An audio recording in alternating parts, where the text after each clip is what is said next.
ತಮಗೆಲ್ಲರಿಗೂ ಪ್ರಣಾಮಗಳು. ಕುಂಭಮೇಳದ ವಿಶೇಷತೆಯನ್ನು ಕುರಿತು ನೋಡೋಣ.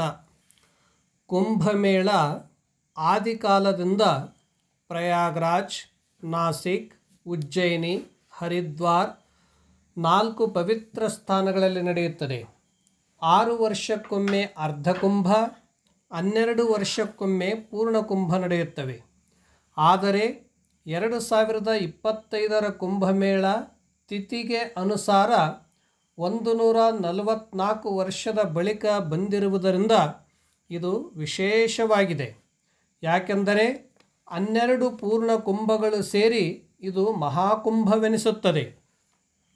ಆದಿಜಗದ್ಗುರು ಶ್ರೀ ಶಂಕರಾಚಾರ್ಯರು ಹಿಂದೂ ಧರ್ಮ ಪುನರುತ್ಥಾನಕ್ಕಾಗಿ, ಧರ್ಮ ಸಂಸ್ಕೃತಿ ಸಂರಕ್ಷಣೆಗಾಗಿ, ರಾಷ್ಟ್ರದ ಅಖಂಡತೆಗಾಗಿ ಕುಂಭಮೇಳವನ್ನು ಪ್ರಾರಂಭಿಸಿದರು. ಯಾಕೆಂದರೆ ದೇವತೆಗಳು ಮತ್ತು ಅಸುರರು ಅಮೃತ ತುಂಬಿರುವ ಕಳಶವನ್ನು ತೆಗೆದುಕೊಂಡು ಹೋಗುವಾಗ ಅದು ಉಜ್ಜಯಿನಿ, ಪ್ರಯಾಗ್, ನಾಸಿಕ್, ಹರಿದ್ವಾರ್ 4 ಸ್ಥಾನಗಳಲ್ಲಿ ಅಮೃತದ ಹನಿಗಳು ಪವಿತ್ರ ನದಿಗಳಲ್ಲಿ ಸಮಾಹಿತಗೊಂಡವು. ಆದ್ದರಿಂದ ಇಲ್ಲಿ ಜ್ಞಾನಯೋಗಿಗಳಾದ ಮಹಾಮಂಡಲೇಶ್ವರರು ಮತ್ತು ಜ್ಞಾನಬೋಧಕರಾದ ಆಚಾರ್ಯರು, ಧರ್ಮ ಸಂಸ್ಕೃತಿಯ ಸಂರಕ್ಷಕ ಮಹಂತರು ಮತ್ತು ಸರ್ವವನ್ನು ಪರಿತ್ಯಾಗ ಮಾಡಿದ ನಾಗ ಸಾಧುಗಳು, ಕಠಿಣ ಸಾಧನೆಯ ಮಾಡುವ ಅಘೋರಿಗಳು 48 ದಿನಗಳ ಶುಭ ಪರ್ವದಲ್ಲಿ ಸಮಾಗಮಗೊಂಡು ಕಠಿಣ ಸಾಧನೆ ಮಾಡುತ್ತಾರೆ. ಹಾಗೆ ಈ ಪುಣ್ಯಕ್ಷೇತ್ರದಲ್ಲಿ ಜ್ಞಾನ ವಿನಿಮಯ, ಅನ್ನದಾಸೋಹ, ಜಪ, ತಪ, ಅನುಷ್ಠಾನ, ಯಜ್ಞ, ಯಾಗ, ಹವನ, ಕುಂಭಸ್ನಾನ ಮಾಡುತ್ತಾರೆ. ಈ ಪುಣ್ಯಶಾಹಿ ಕುಂಭದಲ್ಲಿ ಕೋಟಿ ಕೋಟಿ ಜನ ಭಾಗವಹಿಸುತ್ತಾರೆ. ಇದು ಹಿಂದೂ ಸಂಸ್ಕೃತಿಯ ವೈಭವ, ಆನಂದ, ಹರ್ಷೋಲ್ಲಾಸದ ಸುವರ್ಣ ಕ್ಷಣವಾಗಿದೆ. 2025ರ ಕುಂಭಮೇಳದಲ್ಲಿ ಪ್ರತಿಯೊಬ್ಬರೂ ನಂಬಿಕೆ, ಶ್ರದ್ಧಾ, ಭಕ್ತಿ, ಉತ್ಸಾಹದಿಂದ 50 ಕೋಟಿಗಿಂತಲೂ ಹೆಚ್ಚು ಭಕ್ತರು ಭಾಗವಹಿಸಿರುವುದು ವಿಶ್ವ ದಾಖಲೆಯಾಗಿದೆ. ದೇಶ ವಿದೇಶದಿಂದ ಬಂದ ಭಕ್ತರಿಗೆ ಸಾವಿರಾರು ಎಕರೆ ಜಮೀನಿನಲ್ಲಿ ಅನೇಕ ಬಗೆ ಬಗೆಯ ಸುವಿಸ್ತಾರ ಅಖಾಡದ ಕುಟೀರಗಳು, ಶುಚಿತ್ವಕ್ಕಾಗಿ ಲಕ್ಷಾಂತರ ಶೌಚಾಲಯಗಳು, ಸ್ವಚ್ಛತೆ, ನೀರಿನ ವ್ಯವಸ್ಥೆ, ವಿದ್ಯುತ್ ಅಲಂಕಾರ ಮನಮೋಹಕವಾಗಿದೆ. ಇದನ್ನು ನೋಡುವುದೇ ಒಂದು ಸೌಭಾಗ್ಯವಾಗಿದೆ. ಕುಂಭಮೇಳ ಇದು ಪ್ರಾಚೀನ ಕಾಲದಿಂದಲೂ ನಡೆದುಕೊಂಡು ಬಂದಿರುವಂಥದ್ದು. ಇಲ್ಲಿ ಭಾರತ ದೇಶದ ಅನೇಕ ಸಂತ ಮಹಾತ್ಮರು ಭಾಗವಹಿಸಿ 4 ಪುಣ್ಯಶಾಹಿ ಸ್ನಾನವನ್ನು ಮಾಡುತ್ತಾರೆ. ಇಲ್ಲಿ ದೇವತೆಗಳು ಕೂಡ ಭಾಗವಹಿಸುತ್ತಾರೆ ಎನ್ನುವ ಪ್ರತೀತಿ ಇದೆ. ಅದಕ್ಕಾಗಿ ಅಸುರ, ಮಾನವ, ದಾನವ ಸಮಸ್ತರು ಕೂಡ ಈ ಪುಣ್ಯ ಶಾಹಿ ಸ್ನಾನದಲ್ಲಿ ವ್ಯಕ್ತ ಮತ್ತು ಅವ್ಯಕ್ತ ರೂಪದಲ್ಲಿ ಭಾಗವಹಿಸಿ ಸ್ನಾನ ಮಾಡುತ್ತಾರೆ ಎಂಬುದು ನಮ್ಮ ಹಿಂದೂ ಧರ್ಮದ ನಂಬಿಕೆ. ಅದಕ್ಕಾಗಿ ಈ ಯುಗದ ಅತ್ಯಂತ ದೊಡ್ಡ ಮೇಳ ಇದು ಕುಂಭಮೇಳ. ಇದು ಮಾನವ ಕುಲದಲ್ಲಿಯೇ ಒಂದು ಇತಿಹಾಸ ಘಟ್ಟವಾಗಿದೆ.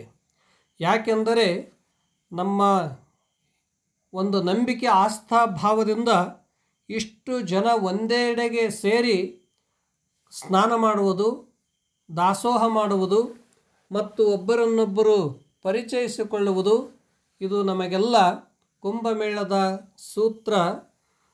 ಸೂತ್ರವಾಗಿದೆ.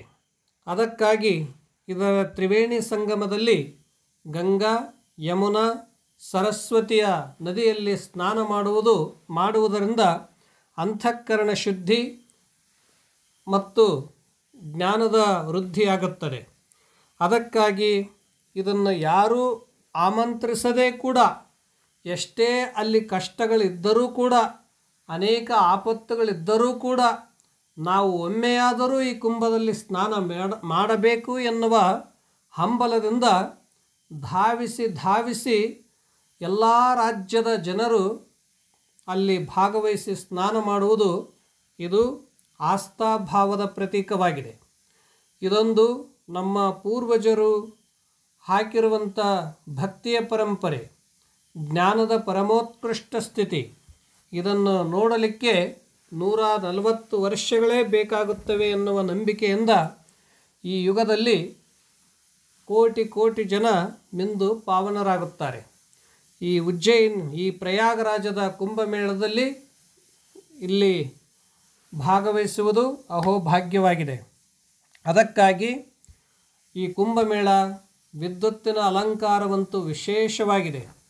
ಇಲ್ಲಿ ಕಂಡಿ ಇದ್ದರೂ ಕೂಡ ಎಷ್ಟೇ ಸಮಸ್ಯೆಗಳು ಅವುಗಳನ್ನು ಸಮಸ್ಯೆಗಳಂತ ತಿಳಿಯದೆ ಇದೊಂದು ಭಗವಂತನ ಪರೀಕ್ಷೆ ಎಂದು ಭಾವಿಸಿ ಜನರು ಅದರಲ್ಲಿ ಮಿಂದು ಪುನೀತರಾಗುತ್ತಾರೆ.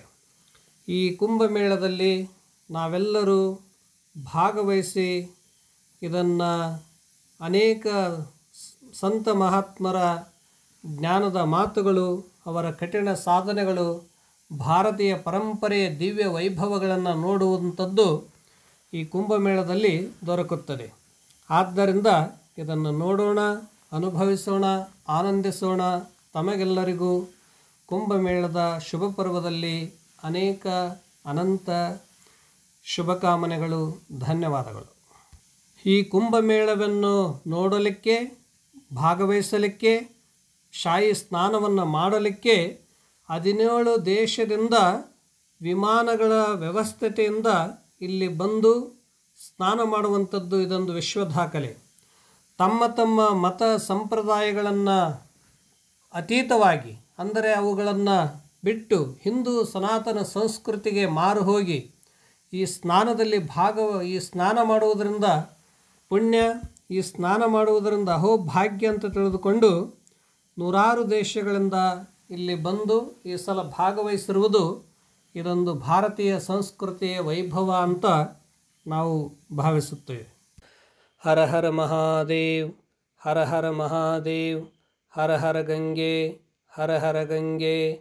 ನಮಃ ಪಾರ್ವತೀಪತಿ ಶಿವ ಹರ ಹರ ಮಹಾದೇವ. ಜಯ ನಮಃ ಪಾರ್ವತೀಪತಿ ಶಿವ ಹರ ಹರ ಮಹಾದೇವ. ಶಿವ ಶಂಭೋ ಶಂಕರ ಮಹಾದೇವ, ಶಿವ ಶಂಭೋ ಶಂಕರ ಹರ ಹರ ಮಹಾದೇವ.